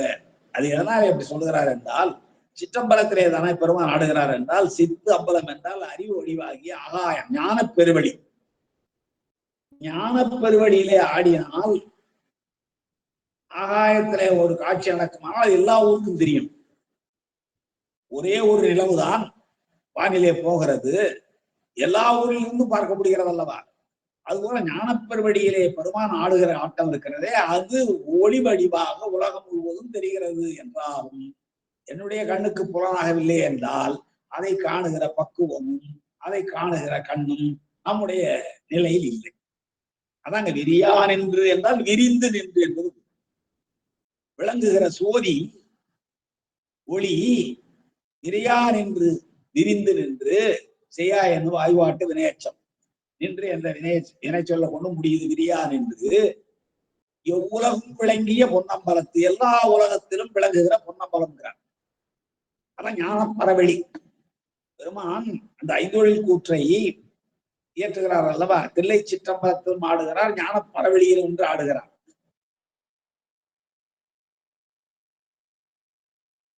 அந்த நிலையில் அது இதுவும் பொன்னம்பலம்தான், அது ஞானப்பரவெளி, அதுவும் ஒளிமயமானது, எவ்வுலகம் விளங்குகிறது. நான் முன்பே சொன்னது போல ஒரே ஒரு நிலா எங்கிருந்தாலும் எந்த உலகத்தில் இருந்தாலும் அந்த உலகத்தில் உள்ள எல்லாருக்கும் அது ஒன்றே காட்சி அளிக்கிறது அல்லவா. அதை போல பெருமான் ஞானப்பரவெளியில் நின்று ஆடுகிற அந்த ஆட்டம் பக்குவ ஆன்மாக்கள் கண்களுக்கு போன ஞானிகள் சிலர் அறிவார்கள், அம்மை வாங்கி தருவார்கள். அப்படி விளங்கிய பொன்னம்பலத்து மேவி அங்கே விளம்பு நமக்கெல்லாம் தெல்லை சிற்றம்பலத்திலே தரிசனம் தந்து ஆடல் புரியான் என்றவர். இந்த இடத்துல புரியான் என்ற செய்யா என்ன வாய்ப்பாட்டு வினையச்சன்ல புரிந்து கொண்டே இருப்போம் அர்த்தம். புரிய ஆனின்று அப்படின்னு பிரிக்கணும். ஆனின்று என்பது நிகழ்கால இடங்களை, கின்று கிரு ஆனின்று பிரிக்கணும். புரிகிறார், புரி கிரு ஆர், புரிகின்றார், புரி கின்று ஆர், புரியார் என்றார், புரியார் என்று ஆர், புரிய புரி ஆன் என்று ஆர் அப்படி பிரிக்கணும். ஆன் என்று என்பது நிகழ்கால இடங்களை, ஆனா இப்போ வழக்கத்துல இல்லை. இரியான் என்ற ஊரகம் என்பது செய்யா என்னும் வாய்பாட்டு வினையச்சம். புரியான் என்றவர் என்பது அந்த இடத்துல செய்யா என்னும் வாய்பாட்டு வினையச்சம்ல புரிந்து கொண்டே இருப்பவர் தொடர் நிகழ்காலம். புரி ஆன் என்று அவர் பிடிக்கணும். புரியார் என்றவர் நம்மை பணிந்து தில்லை சித்தம்பலத்துக்கு போறாருல, போன உடனே என்ன பண்றாரு, பெருமானை பணிந்தார். அவர் எப்படி இருந்தார், எப்பொழுதும் ஆடல் புரிந்து கொண்டே இருக்கிறவர். அந்த ஆடல் புரிந்து கொண்டே இருக்கிறவர் நம்மை பணிந்து தமிழால் பின்னும் பாடல் செய்வார். தமிழால் செந்தமிழினாலே திருமுறை பாடல்களை மீண்டும் தொடங்கி பாடத் தொடங்கினார். எப்படி, அரியானை என்றெடுத்தே தொடங்கினார். அடியவருக்கு எளியானை பாடினார். அடியவர்களுடைய சிந்தையை விட்டு என்றும் பிரியாத நிலையில் விளங்குகின்ற தன்மையோடு விளங்குவதனாலே அதை பெருமைக்குரிய திருத்தாண்டகம் என்று சேக்கரார் குறிப்பிடுகிற முறையில் அந்த பெரிய திருத்தாண்டக தமிழ் பாடி சோதி வடிவாக விளங்குகிற பெருமான் எல்லா உலகத்திலும் விரிந்து நின்று சோதி வடிவாக விளங்குகிற பெருமான் நமக்காக பொன்னம்பலத்தின் கண், நமக்காக பொன்னம்பலத்தின் கண் மேவி அங்கேயும் ஐந்தொழில் கூத்து புரியார் என்று ஐந்தொழில் கூத்தை எப்பொழுதும் இடைவிடாமல் செய்து கொண்டே இருக்கின்றவர் நம்மை பணிந்து அந்த பெருமானை வணங்கி தமிழால் பின்னும் பாடினார். தமிழால் பின்னும் பாடுகிறார் என்றால் மீண்டும் பல நாடகங்களை பல பாடல்களை பாடுகிறார், பல பதியங்களை பாடியிருக்கிறார் என்பதை இந்த ஒரு பாடல் சொல்கிறார். 175வது பாடல்ல.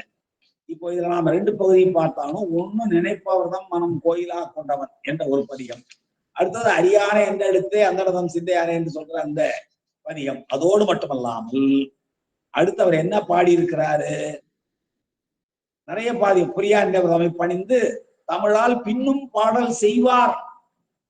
எதிர்காலத்தை சொல்லிட்டார், செய்தார் சொல்லல. இது அரியானை என்ற பதியத்துக்கு பின்னாலும் பல தமிழ் பதியங்களை அவர் பாடியிருக்கிறார், பாடுவார். அவை என்ன என்பதை அடுத்தடுத்த பாடல்களை சொல்லி அந்த பதியங்களை நாம் பின்னாலே தொடர்ந்து சிந்திக்கலாம் என்று சொல்லி இப்பொழுது இந்த 2 பதியத்தையும் விரைந்து நம்மால் என்ற அளவுக்கு பார்த்து விடுவோம். அந்த வகையில் தில்லையிலே 5ஆம் திருமுறை 2வது பதியம்தான்.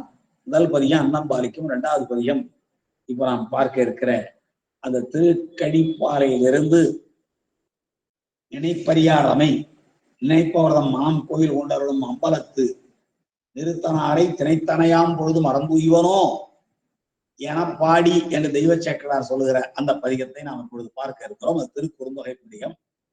அது என்ன பதிகம்? பனைக்கை மும்மத வேழம் உரித்தவன், நினைப்பவர் மாம் கோயிலா கொண்டவன், அனைத்தும் வேடமாம் அம்பலக்கூத்தனை, தினைத்தனை பொழுதும் மறந்துய்வனோ என்பது இந்த திருக்குறுந்தொகை. அன்பர்கள் அத்தனை பேருக்கு இந்த பாடலுடைய பொருள் நன்றாக தெரியும். பனை போன்ற கை, தும்பிக்கை இருக்க, பனை என்ன பண்ணணும்? அடிபெருத்து அப்படியே போசிருக்கும். முழாவரை போந்தை பொருந்தி நின்று யான் கண்டனன் அவன் ஆடாகுதிரே என்று ஒரு புறநானூற்று பாடல். அந்த பனைமரத்தினுடைய அடிப்பகுதி எப்படி இருக்குமா? முழவு போல இருக்குமா. முழாவரை போந்தை, போந்தைனா பனைமரம். அதை சாய்ந்து நின்று கொண்டு நான் என்னுடைய தலைவன் வெற்றி பெற்றதை பார்த்தேன் என்று ஒரு தலைவி பாடுவது போல ஒரு சங்க பாடல். இங்க பாருங்க, பனைக்கை என்றால் பனைமரத்தை போல தும்பிக்கை. பனைமரம் எப்படி அடிபெருத்து நுனி சிறுத்து போகிறதோ அதை போலவே இந்த யானையை பார்த்தீங்கன்னா அடி பெருத்து நுனி சிறுத்து இருக்கும் தும்பிக்கையில. அதான் பனைக்கை மும்மதம், கண்ணமதம், கபோல மதம், கோசமதம் என்று சொல்லப்படுகிற 3 மதங்களை தன்னகத்து கொண்டு விளங்குகிற வேழம்ன யானை. அதை உரித்தவன் தாரகாவன முனிவர்கள் ஏவிய யானை. அது பனைக்கையை உடையது, பனை போன்ற தும்பிக்கையை உடையது, மும்மதங்களை பொழிவது. அப்படிப்பட்ட யானையை தோலை உரித்து போர்த்து கொண்டார் அல்லவா? அதான் பனைக்கை மும்மத வேழம் உரித்தவன், நினைப்பவர் மனம் கோயிலா கொண்டவன். அதான் இங்க நம்முடைய தெய்வ சேக்கலார் நினைப்பவர்தம்னா கோயில் கொண்டவரும் அம்பலத்து நிறுத்தினாரே என்று பாடுகிறார். நினைப்பவர் யாரெல்லாம் தன்னை நினைக்கிறார்களோ, முன்னாடியே நான் சொன்னேன், பெருமான் அங்கிங்கனாதபடி எங்கும் பிரகாசமாய் ஆனந்த பூர்த்தியாகி விளங்கினாலும் யார் தன்னை நினைக்கிறார்களோ அவர்களுடைய மனத்தின் கண் கோயில் கொண்டு எழுந்தருளி இருப்போம். அதுதான் நம்ம முன்னாடி திருமூலர் பாடுறதை பார்த்தோம். உள்ளம் பெருங்கோயில் ஊருடம்பு ஆலயம். இன்னும் முதல்ல என்னுடைய உடம்பை வெறுத்திருந்தேன், பிறகு அங்கே ஒரு உத்தமன் கோயில் உண்டான் என்று நான் உடம்பை வளர்க்கின்ற நிலை அறிந்தேன் என்று சொல்லுவான். உடம்புக்குள்ளே ஒரு உத்தமன் இருக்கிறான் என்றால் அந்த உடம்பு கோயில். அதான் இங்கே நினைப்பவர் மனம் கோயிலா கொண்டவன். வாயிலார் அப்படித்தான் வழிபாடு செய்கிறாரு. மறவாமையால் அமைத்த மனக்கோயில் உள்ளிருத்தி என்று தெய்வ சேக்கலார் மிகர்மையாக பாடுவார். உறவாய் அனைவரும் ஒளி விளக்கு சுடரேற்றி என்னெல்லாம் அவர் விளக்கேற்றியது, அபிஷேகம் செய்தது, அர்ச்சனை செய்தது எல்லாவற்றையும் பாடி காட்டுவார். எல்லாம் மனக்கோயிலுக்குள்ளேயே வாயிலார் செய்கிறார். அதான் நினைப்பவர் மனம் கோயிலாக கொண்டவன். அதுக்கு எடுத்துக்காட்டவர் நெஞ்சகமே கோயில். தாய்மாரவர் பாடுவார், நெஞ்சகமே கோயில், நினைவே சுகந்தம், அன்பே மஞ்சன நீர் பூசை உள்ள வாராய் பராபரமே என்று பராபரத்தை பூசை உள்ள அழைப்பார் தாய்மான சுவாமிகள். நெஞ்சகமே கோயில்.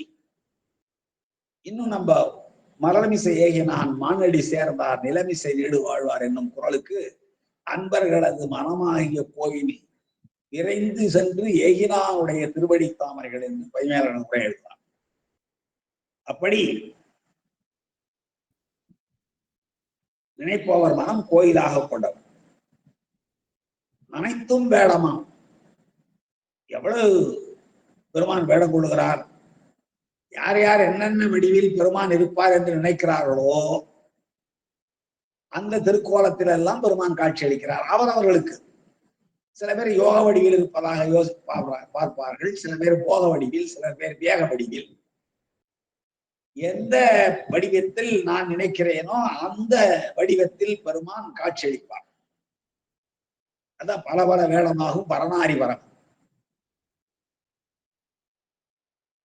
அனைத்தும் வேடமாம் அம்பலக்கூத்தம். திருந்து தேவன்குடியில பாடுறாருல்ல, மருந்து வேண்டிலே வந்தியரங்களிலே எல்லா வேடமும் பெருமான் கொடுக்கிறார். நம்முடைய அடியார்களுக்கு எடுத்துங்களேன், எப்படியெல்லாம் வருவார். நம்ம சொன்னது போல தவியோகியா வருவார், பிரம்மச்சாரியா வருவார், முதிய அந்தணராய் வருவார். இப்படி பல வேடங்களில் வருவார். அதான் அனைத்தும் வேடமாம் அம்பலக்கூத்தனை. அவன் எங்கே இருக்கிறார் என்றால் அம்பலத்திலே கூத்தாடி கொண்டிருக்கிறார். அவர் அனைத்தும் வேடம் கொண்டாலும் உலகமே தன்னுடைய திருமேனியாக கொண்டவராக இருந்தாலும் கூட அன்பர்களுடைய விருப்பத்திற்கு ஏற்ப பல பல வேடங்களை கொண்டு வருகிற அனைத்தும் வேடமாம் அம்பல கூத்தனை தினைத்தனை பொழுதும் தினையளவு மிகச்சிறந்த சிறிய கால அளவு கூட நான் மறக்க மாட்டேங்கிறார். அதாங்க திருவடி பற்று. வேற சிந்தனையே இல்லை. யான் எனது என்னும் பற்று இருக்குமானால் பெருமானுடைய திருவடி சிந்தனை வராது. தினைத்தனை பொழுதும் தினை அளவு பொழுது கூட நான் மறவாமல் இருப்பேன் என்பதால்தான் மறவாமையால் அமைத்த மனக்கோயில் உள்ள இருக்கிற வாயிலார் பாடினார். அப்படி தினைத்தனை பொழுதும் மறந்தால் நான் உய்ய முடியுமோ உய்வனோ முடியாதுன்னு அர்த்தம். அந்த உபகாரம் எதிர்மறை பொருளை தரும். மறந்தால் உய்ய முடியுமோ உய்வனோ அப்படிப்பட்ட பெருமானை வேடம் முறித்தவனை நினைப்பவருடைய மனமெல்லாம் கோயிலாக கொண்டு அங்கே எழுந்தருள் பாலிக்கின்ற பெருமானை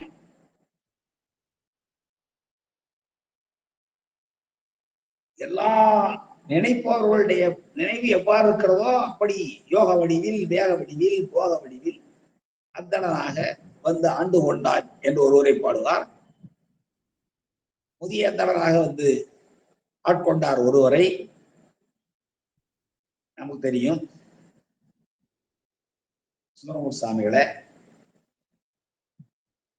இவ்வாறு எப்படியெல்லாம் அன்பர்களுக்கு உதவி செய்ய வேண்டுமோ அப்படியெல்லாம் வருவார். கட்சோத்து முட்டோட திருப்பஞ்சியில உட்கார்ந்துருப்பார் நாவுக்கரசர் வருவார்னு சொல்லி.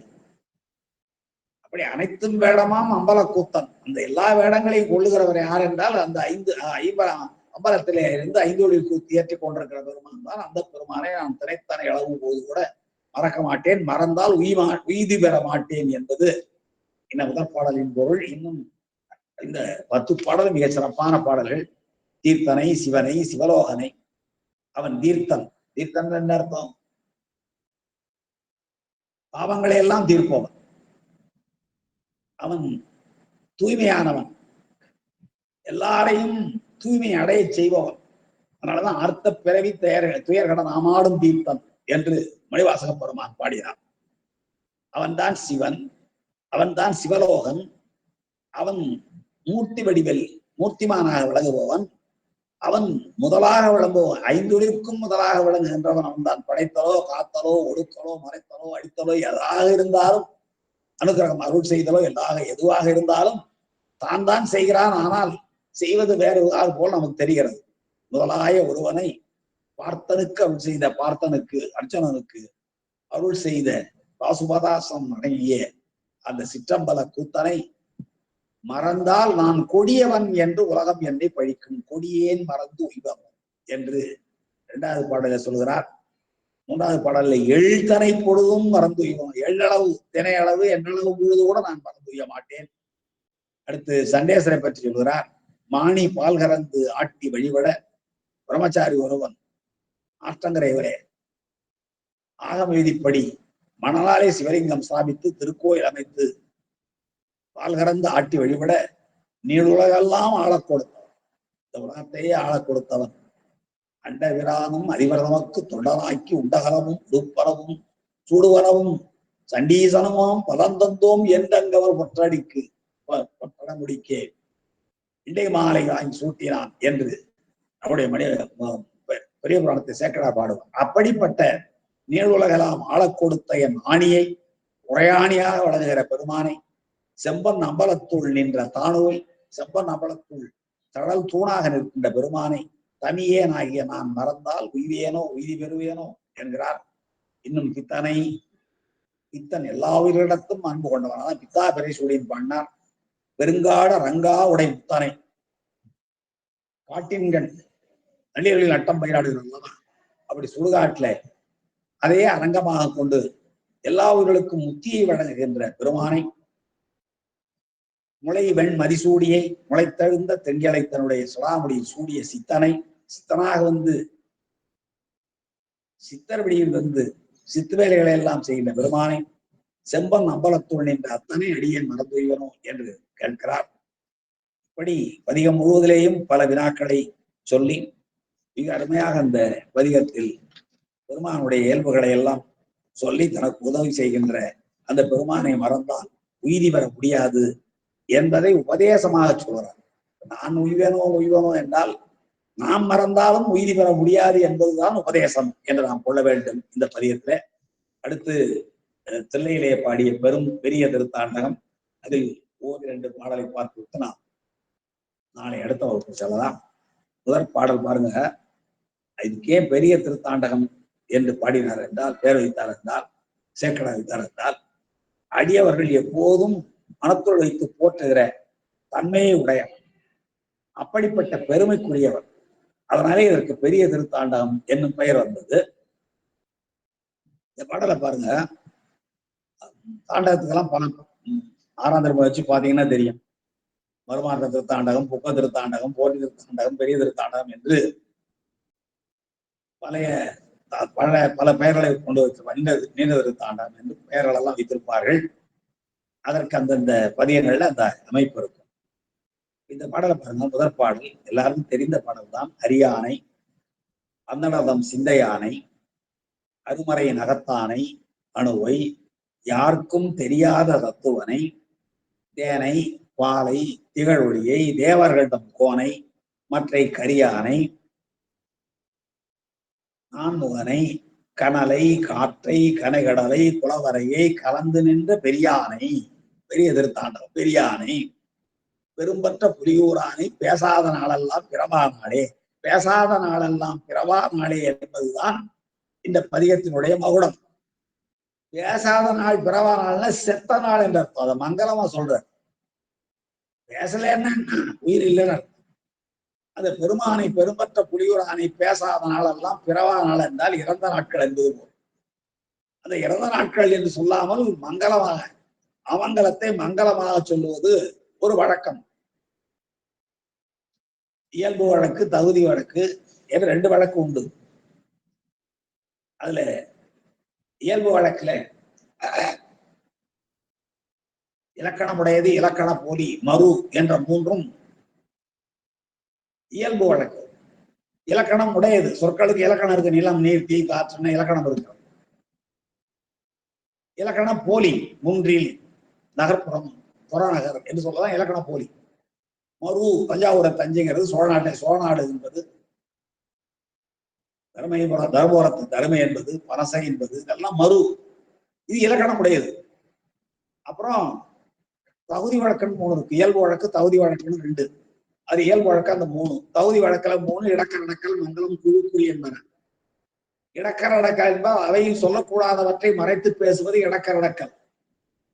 இடக்கர் சொற்களை அடக்கி பேசுவது. மங்களம் என்பது அமங்கலத்தை மங்களமாக சொல்லுவது. செத்துப்போன நாள், நான் பெருமானை பேசாத நாளெல்லாம் செத்துப்போன நாள் என்று சொல்வது அமங்கலம். அதனால நம்முடைய பெருமான் என்ன சொல்ற, நாவுக்கரசர் பேசாத நாளெல்லாம் பிறவா நாளே, வாழ்நாள் வழியடைக்கும் கல் என்பார் அல்லவா. அதுபோல அது இலக்கணம் உடையது, இலக்கண போலி, மறு என்ற 3ம் தகுதி வழக்கு. இடக்கரடக்கல், மங்களம், குழு குறி. இடக்கரடக்கல் என்பது சொல்லக்கூடாததை சொல்ல.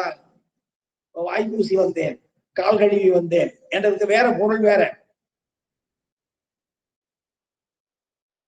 புலி நின்றத நீர் அழிகிறத நான் நிறைய முறை சொல்லியிருக்கேன் நினைக்கிறேன். இங்கே ஒரு புலி நின்றது, இந்த இடத்தை விட்டு போய்விட்டது. அது நின்ற இடம் ஈரமாக இருக்கிறது. அது நீர் இல்லாத ஈரம் என்னன்னு நமக்கு தெரியுது அல்லவா. அப்ப சொல்லக்கூடாததை மறைத்து சொல்லுவது இடக்கர் அடக்கல். அது போலதான் வாய்ப்பூசி வருதல், கைகழி வருதல், கால்கழி வருதல், இதெல்லாம் இடக்கர் அடக்கல். மங்களம் என்பது செத்தாரை துஞ்சினார் என்றும், புறாப்பள்ளி துஞ்சிய திருமாவளவன் வளவன், இளவந்திகை பள்ளி துஞ்சிய நன்மாறன், செத்தாரை துஞ்சினார் என்றதும் அமங்கலத்தை மங்களமா சொல்றது. காராட்டை வெள்ளாடு என்பதும் இதெல்லாம் அமங்கலத்தை மங்களமா சொல்லுது. தாலி பெருகிற்று என்று சொல்வதும் மங்களம். இன்னொன்னு குழுக்குறி, ஒரு குழுக்குள்ள மட்டும் தெரிந்த ரகசிய சொற்கள். வேடர்கள் கல்லை சொல் விளம்பி என்பார்களாம் அந்த காலத்துல. வேடர்கள் கல் என்று சொல்லாமல் எனக்கு ஒரு மொந்தை சொல் விளம்பி கொடு, அப்ப அது அவங்க குழுவுக்கு மட்டும்தான் தெரியும். அது போல சில சொற்கள் ஒரு குழுவுக்கு மட்டும் தெரிந்த சொற்கள். இவை தகுதி வழக்கு. அதுபோல இங்கே பிறவா நாள், பேசாத நாளெல்லாம் பிறவா நாளே என்பது தகுதிப்படுத்தி சொல்லுகிறான். அமங்கலத்தை மங்களமாக்குகிறான். எப்படி? அரியானை பெருமான் எப்படிப்பட்டவன்? அறியான். அதான் முதல்ல பாட்ட முதல்ல நினைப்பவர் தமன கோயிலா கொண்டவன், திணைத்தனையும் பொழுது மறந்துகிற பொழுது அந்த பாடலை சொல்றாரு. நினைப்பவர் மனம் கோயிலா கொண்டவன் அனைத்து மனம் அம்பலம் தந்திருக்கானே, அவன் உலகெல்லாம் உணர்ந்து ஓதற்கு அறியவன். அதான் இங்க அரியானை, உணர்க்கும் அறியவன், காண்டற்கும் அறியவன், ஓதற்கும் அறியவன், அறியான். அந்தணர்தம் சிந்தையானை, அந்தணர் என்றால் செந்தன்மை பூண்ட முனிவர்கள், தில்லைவாழ் அந்தணர்களையும் சேர்த்துக்கலாம். அந்தணர்தம் சிந்தையானை, துறவிகள், ஞானிகள் ஆகிய அந்தணர்கள், தில்லைவாழ் அந்தணர்கள் ஆகிய எல்லோருடைய சிந்தையிலும் விளங்குகிறான். அந்தணர்தம் சிந்தையானை, அருமறையின் அகத்தானை, வேதத்தின் நடுப்பகுதியில் மையத்தில் விளங்குவோம். நமக்கு மொழி படிச்சிருக்கிறோம் ருத்ர பசுபதி நாயனாருடைய பாடல்ல. அதோட இல்ல, வேதம் முழுவதும் விளங்குகிறான் பெருமான். அருமறையின் அகத்தான் என்றால் வேதத்தின் பொருளாக விளங்குபவன். வேதத்தை தந்தவனாக இருந்தாலும் வேதத்தின் பொருளாக விளங்குவான் அருமறையின் அகத்தானை. அணுவை, அது பெருமான் எப்படிப்பட்ட அணுவிற்கு அணுவாய் அப்பாலுக்கு அப்பாலாய் கணுமுற்ற நின்ற கரும்புள்ளே காட்டின் பாடுற அவையார் பாடுற மாதிரி அணுவை, யாருக்கும் தெரியாத தத்துவனை, யாருக்கும் தெரியாத பசுபோதத்தாலே யாராலும் அறிந்து கொள்ள முடியாத மெய்ப்பொருளாக விளங்குபவன், ஆன்மபோதத்தாலே அறிய முடியாதவன். அதான் யாருக்கும் தெரியாத யாருக்கும் என்ற உண்மை பசுபோதத்தாலே முயற்சி பண்ணுவார்கள். அதான் ஆன்மபோதத்தால் நான் கண்டறிவேன் யாம் போல் அறிவோம் என்றுள்ள பொக்கங்களே பேசும் பாலூர் தேன்வாய் படிரி கிடைக்கிறவாய். இந்த சொல்றல்ல, மாலரியா நான்முகனும் காணாமலையினை நாம் போலறிவோம் என்று உள்ள பொக்கங்களே பேசும் பாலூர் தேன்வாய் படிதி வஞ்சகி என்று சொல்றாங்க. அதான் இங்கே யாருக்கும் தெரியாத தத்துவம் என்றால், யாருக்கும் என்றால் ஆன்மபோதத்தாலே தேடுகிற, பசுபோதத்தாலே நான் கண்டறிவேன் என்று தேடுகிற யாருக்கும் தெரியாத தத்துவன், கண்டறிய முடியாத மெய்ப்பொருளாக உண்மை பொருளாக விளங்குபவன். இன்னும் எப்படி இருக்கிறான்? தேன் நமக்கு தெரியாத சொல்றாரு. தேனை பாலை தேன் போன்ற இனிமையானவன், பால் போன்ற இனிமையானவன், திகழ் ஒளியை விளங்குகிற ஒளியாக விளங்குபவன், தேவர்கள் தம் போன்ற தேவர்களுக்கெல்லாம் தலைவனாக விளங்குபவன், மற்றை கரியானை, கரி என்றால் சாட்சின்னு அர்த்தம். எல்லா உயிர்களும் செயல்கள் எல்லாவற்றையும் அவற்றினுடைய உள்ளிருந்து உடனாய் வேறாய் ஒன்றாய் இருந்து உணர்கின்ற சாட்சியாக விளங்குபவன். கரி என்றால் சாட்சின்னு அர்த்தம். இன்னொன்னு கரியானை என்றால் திருமால். இரடி நான்முகன் வர்றதுனாலே கரியான் என்றால் கருமை நிறமுடைய திருமாலாகவும் விளங்குகிறான், நான்முகனாக விளங்குகிறான் சொல்லலாம். மற்ற கரியானை என்பதற்கு சாட்சியாக விளங்குபவன் என்று சொல்லலாம். என்ன சாட்சி என்றால், எல்லா உயிர்களின் செயல்களுக்கும் உள்ளிருந்து பெருமான் உணர்ந்துகிறான். யாரையும் நம்ம ஏமாற்ற முடியாது, யாரை வேணாலும் ஏமாத்தலாம். பூதங்கள் ஐந்தும் அகத்தே அகம் என்பார். பஞ்சமனத்தான் படிச்சொழுக்கம் பூதங்கள் ஐந்தும் அகத்தே அகம் என்பது பரிவேற திருக்குறள். நீ யாரை வேணாலும் ஏமாத்தலாம். 5 பூதங்களாக உள்ள இருக்கிற நம்முடைய ஒன்றை ஏமாற்ற முடியாது. அதான் இங்க பெருமானும் பூதங்கள் வடிவானவன் தானே. பூதநாயகன் பெருமான், பூமகள் நாயகன் சொல்லுவாங்க. இப்போ பூதநாயகன் உயிர்களினுடைய செயல்கள் எல்லாவற்றையும் ஒன்றாயிருந்து உடனாயிருந்து வேறாயிருந்து அறிகின்ற சாட்சியாக வழங்குகிற பெருமானாக. அதான் கரியானை நான்முகனை பிரமதேவனாக, கனலை காற்றை தீயாக, காற்றாக, கனைகடலை ஒலிக்கின்ற கடலாக, புலவரையை தொடர்ந்து சென்று விளங்குகிற பெரும் மலையாக, எல்லாவற்றிலும் கலந்து நின்ற கனலிலும் காற்றிலும் படிக்கிறோம் நீரிடைய 5 நிகழ்ந்தாய் போற்றி என்று. அதுபோல எல்லா பூதங்களிலும் கலந்து விளங்குகிற பெருமானை, கடலை காற்றை கனைகடலை குளவரையை கலந்து நின்ற பெரியானை, மிகப்பெரியவன். அவன் பெரும்பற்ற புலியூர் என்னும் ஞானிகளுக்கும் துறவிகளுக்கும் எல்லாவற்றையும் துறந்தவர்களுக்கும் பெரும்பற்றினை உண்டாக செய்கின்ற புலியூர் ஆனை. ஏன் புலியூர் பேர் இது நமக்கு தெரியும். புலிக்கால் முனிவராகிய அவர் வழிபாடு செய்து வியாகரபாதரும் பதஞ்சலியும் தவம் இருந்து பெருமானுடைய ஆட்டத்தை தரிசித்தார்கள். சரி, நமக்கு அதுக்கு பேர் புலியூரும் பேரும். 5 புலியூர்ல ஒரு புலியூர். பெரும்பற்ற புலியூரானை பேசாத நாளெல்லாம் பிறவா நாளே. அந்த பெருமானுடைய புகழை பேசாத நாளெல்லாம் பெருமானுடைய வடிவத்தை, வண்ணத்தை, திறனை, ஆற்றலை, அருளை, பெருமையை, இப்படிப்பட்ட எண்ணற்ற பெருமானுடைய குணங்களை எல்லாம் பேசாத நாள் இருக்குமானால் அந்த நாளெல்லாம் பிறவாத நாட்கள், அவையெல்லாம் மறைந்து போன நாட்கள், இறந்த நாட்கள் என்று நம்முடைய அப்பர் சுவாமிகள் முதற் பாடலை தொடங்குகிறார். இப்படி பல இந்த பதிகம் முழுவதிலேயும் மிக அருமையான தன்னுடைய வாழ்க்கையை தானே எடுத்துக்காட்டாக விளங்குகிற பலவற்றை சான்றாக காட்டுகிறார். அதை நாம் மீண்டும் இன்னொரு வகுப்பிலே சிந்திக்கலாம் என்று சொல்லி நேரம் கருதி இத்துடன் இந்த வகுப்பை நிறைவு செய்து கொண்டு, அன்பர்கள் தங்களுடைய கருத்துக்களை தெரிவிக்கிற பொழுது நான் வேறொரு